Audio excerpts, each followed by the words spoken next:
જેમ સુરતના દાગીના વખણાય છે ને એવી જ રીતના 24 કેરેટના 1 ગ્રામના દાગીના હોત ને સુરતની અંદર વખણાય છે. કારણ કે એનું રિઝલ્ટ છે સુરત થી આપણે બહુ કસ્ટમાઇઝ ના ઓર્ડર આવે છે. આ ઓર્ડર આરતીબેન રૂપપરાનો આપણે ફ્રોમ સુરત થી હતો.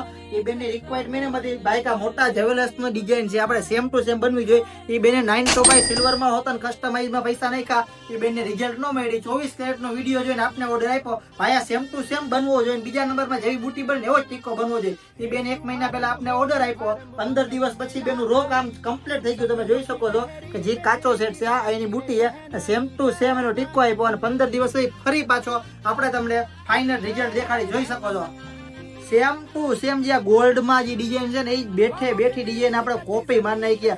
જેમ કે લટકણ, કટિંગ, સિરોસ્કી, ડાયમંડ અને બુટીની વાત કરીએ તો ચાકી પેચ ના નકશીનું કામ એટલે જે ગોલ્ડમાં નકશા ને સેમ ટુ સેમ. અને ખાસ વાત તો ટીકો વતન બનાવીને આપો જેથી કરી તમે પ્રસંગમાં પહેરો એટલે માભો પડી જાય એમ જ લાગે કે રિયલ ગોલ્ડ નું છે. જો મારા બેનો સુરત વાળા કસ્ટમર, બારોબારના યુએસ વાળા કસ્ટમર 24 કેરેટમાં ટ્રસ્ટ કરે તો આપણે તો રાજકોટ વાળા સપોર્ટ અમને દો. અમારી પર ટ્રસ્ટ કરો. વસ્તુ તમને વ્યાજબી ભાવ નહીં, થોડું કોસ્ટલી પડશે પણ સોના જેવું જ બનશે.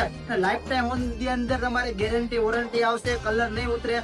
રિયલ ગોલ્ડ જેવું જ કામ આવશે. જો તમારે આવું કઈ કસ્ટમાઇઝ કરાવવું હોય કે એસ્ટિમેટ જાણવું હોય તો નીચે અમારો નંબર છે કે રૂબરૂ આવવા માટે તમારે 24 કેરેટ 1 ગ્રામ જ્વેલરી રાજકોટ.